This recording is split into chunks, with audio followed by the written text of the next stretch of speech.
Captives of a Concept, Chapter 18, entitled The Internet, the Watchtower's Worst Nightmare. If the Society's literature is their greatest enemy, then the Internet is their worst nightmare. This is because their worst nightmare contains two things. One, it contains everything they've ever said that wasn't true. And two, it contains everything they have ever said to cover up what they said wasn't true.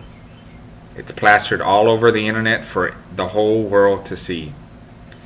Now, the governing body doesn't appreciate the internet because, one, they don't have any control over the information that's made available. And two, they don't have a legitimate defense for what they and their predecessors have done. Their only defense has been to resort to their weapon of choice, Watchtower propaganda. It's designed to convince the witnesses not to look at anything anyone has to say about the society or its governing body, especially if it's negative. Case in point, May 1st, 2000, Watchtower, page 10. Some apostates are increasingly using the internet to spread false information about Jehovah's Witnesses. As a result, when sincere individuals do research on our beliefs, they may stumble across apostate propaganda. Avoiding all contact with these opponents will protect us from their corrupt thinking. Another weapon that the society uses is they try and take down or shut down websites that allow readers to examine the society's older literature.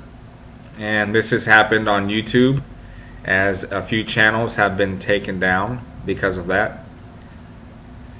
So, as usual, the Watchtower propaganda does not focus on any facts, but immediately resorts to their favorite name-calling word, apostates, so that sincere individuals will reject information on the internet on the basis of a negative label instead of weighing any of the evidence for themselves. The Watchtower propaganda doesn't protect anyone from their own false information and corrupt thinking, which springs from the illusion that the Watchtower is God's only organization here on earth. So just as the religious leaders in the first century tried everything they could to think of to convince the Jews not to listen to anything from Jesus or his disciples, the Watchtower's religious leaders do everything they can to convince Jehovah's Witnesses not to listen to anything anyone has to say about them or their organization. And just like those religious leaders in the first century had to misrepresent Jesus and his disciples in order to convince the Jews that they deserve to be dead, the governing body misrepresents those they call apostates today in order to convince Jehovah's Witnesses that they deserve to be considered as dead.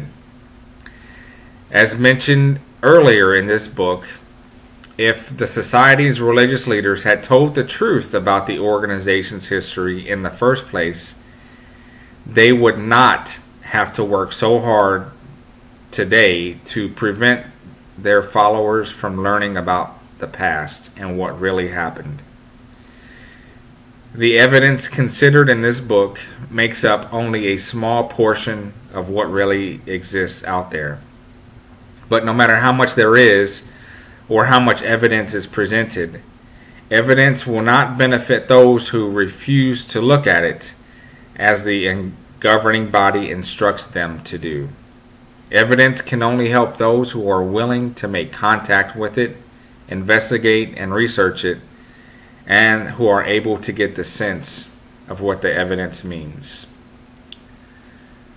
So that concludes this chapter. Please stay tuned for the next. Thank you for taking time to watch and listen to this presentation. Post your comments, like and share this video, subscribe to my channel, and stay tuned for the next episode.